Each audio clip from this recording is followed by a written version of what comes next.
సామాజిక న్యాయ సమరభేరి సమావేశం నిన్న కాంగ్రెస్ పార్టీ తమ గ్రామ స్థాయి నాయకులతో గొప్పగా నిర్వహించుకుంది.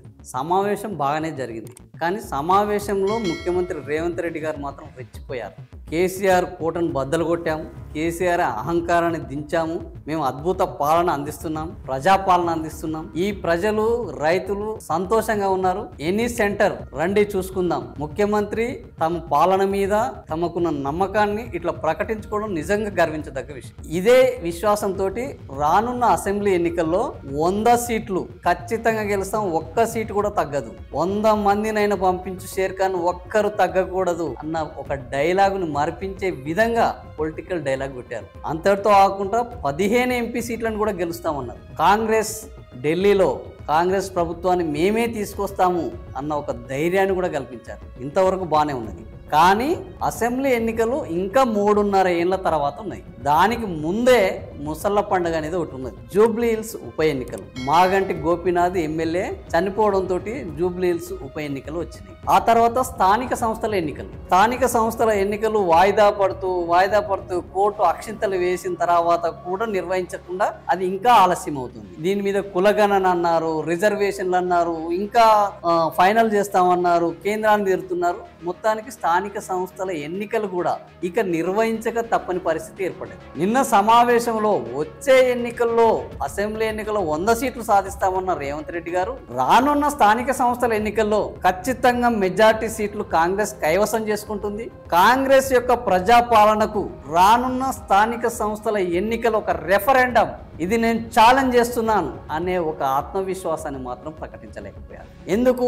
స్థానిక సంస్థల ఎన్నికలు నిజంగా వీళ్ళు గెలుస్తాము, మెజారిటీ మాకు వస్తుంది, ప్రజలు మాతోటి ఉన్నారు అని వీళ్ళ మీద వీళ్ళకి నమ్మకం ఉంటే సీఎం గారు 100% ఇదే సవాల్ విసిరేటోళ్ళు. కానీ ఆ సవాల్ విసరలేదు. ఎందుకంటే ఈ సవాల్ విసిరితే తేడా వస్తే ఈ దాన్ని 3.5 ఏళ్ల పాటు భరించాలి, 3.5 ఏళ్ల పాటు దీనికి సమాధానం చెప్పాలి. కాబట్టి ఆ సవాల్ విసిరితే దానికి సంబంధించిన పరిణామాలను ఎదుర్కోవాల్సి వస్తుందని ముఖ్యమంత్రి రేవంత్ రెడ్డికి ముందే తెలుసు. దాని ఫలితమే స్థానిక సంస్థల ఎన్నికల్లో అందరికీ టికెట్లు ఇస్తాను, స్థానిక సంస్థల ఎన్నికల్లో మీరంతా వీర యోధులై వీర సైనికులై పోరాడాలి, సోషల్ మీడియాలో యుద్ధం చేయాలి, ప్రతిపక్షాలను తిప్పి కొట్టాలి అన్న సలహాలు ఇచ్చారు తప్ప స్థానిక సంస్థల ఎన్నికల్లో మెజారిటీ సీట్లు మనకే వస్తాయి, మెజారిటీ సీట్లు రాకపోతే నేను దేనికైనా సిద్ధమే, ఇది మనకు ఒక రెఫరెండం అన్న ఆత్మవిశ్వాసాన్ని మాత్రము ప్రకటించలేకపోయారు. ఇక నిన్న జరిగిన ఏఐసిసి అధ్యక్షుడు ఖర్గే సమావేశంలో జూబ్లీ హిల్స్ ఉప ఎన్నికల్లో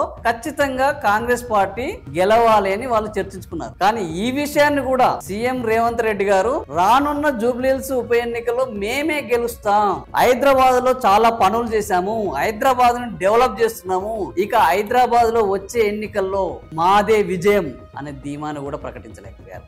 రాబోయే ఎన్నికలను పక్కన పెట్టి ఎప్పుడో 3.5 ఏళ్ల తర్వాత వచ్చే ఎన్నికల కోసం దాని మీద మాత్రం సవాల్ విసురుతున్నారు. 2-3 నెలల్లో వచ్చే ఎన్నికలకు సంబంధించి మాత్రము ఎలాంటి చడి చప్పులు లేదు, సవాళ్లు లేవు, ఛాలెంజ్లు లేవు, ధీమా లేదు, ఆత్మవిశ్వాసం లేదు, కార్యకర్తలకు మార్గనిర్దేశనము లేదు. ఇది రేవంత్ రెడ్డి గారి అద్భుతమైన రాజకీయ చాణక్యం. ఎందుకంటే ఇప్పుడే వీటి గురించి చెప్తే ఇక్కడ తేడా అయితే దానికి సంబంధించిన బాధ్యత ఆ పార్టీ ముఖ్యమంత్రిగా తానే వహించాల్సి వస్తుంది. కాబట్టి తాను ఇటీవల చేసుకున్న సర్వేలలో అంత అనుకూలంగా ఆశాజనకంగా ప్రజల తీర్పు లేదు కాబట్టి ఈ విషయాన్ని ప్రకటించడానికి ఆయన వెనుకాడుతున్నారు అనేది స్పష్టంగా కనిపిస్తుంది. నిజంగానే ఎస్, మేము జూబ్లీ హిల్స్ ఎన్నికల్లో కూడా ఉప ఎన్నికల్లో గెలుస్తాం, స్థానిక సంస్థల ఎన్నికల్లో సింహభాగం మాదే అనే నమ్మకం ఈ రోజు ముఖ్యమంత్రి రేవంత్ రెడ్డి గారికి కాంగ్రెస్ పార్టీకి ఉన్నట్లయితే ఈ ఎన్నికలలో మాకు రెఫరెండం అని ప్రకటించి చూపెట్టు. అప్పుడు ఈ ప్రజాపాలనకు సంబంధించి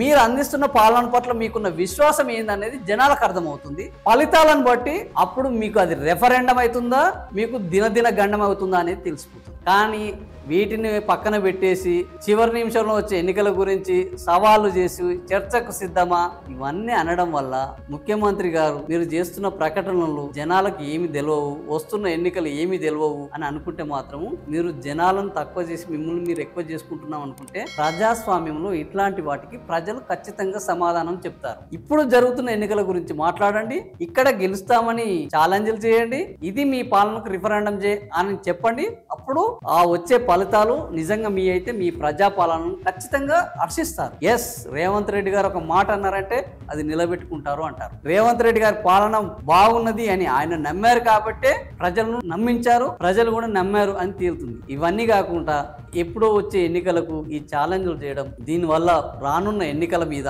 మరింత ప్రభావం పడుతుంది. ఎందుకంటే మీరే రానున్న ఎన్నికలలో మీకు విశ్వాసం లేదని మీ అంతలో మీరు ప్రకటించుకోవడము, కాంగ్రెస్ పార్టీ ఇప్పుడే తట్టాపార ఎత్తేసి పక్కన నిలబడ్డట్టు కనిపిస్తున్నది. మరి రానున్న ఎన్నికలకు మీరు సిద్ధమా? అది రెఫరెండం అని మీరు ప్రకటించగలరా? దీన్ని మీరు తీసుకొని దీని పట్ల సమాధానం చెప్తారా? మీరే ఆలోచించుకోండి. ఫ్రెండ్స్, నేను చెప్పింది నిజమే అనుకుంటే మాకు మద్దతు ఇవ్వండి. మేము ఇలాంటి విషయాల్లో ప్రజల తరపుగానే ప్రశ్నిస్తాం. మాకు ఎవరు వ్యతిరేకం కాదు, ఎవరు అనుకూలం కాదు. వారు మాట్లాడే మాటల్లోని అంతరార్థాన్ని మాత్రమే మేము వెతుకుతున్నాం. వాస్తవానికి ప్రభుత్వం ప్రజలకు చేయాల్సిన అంశాల గురించి మాత్రమే ప్రశ్నిస్తున్నాం. సో మీకు నచ్చితే లైక్ చేయండి, కామెంట్ చేయండి, షేర్ చేయండి. Thank you friends.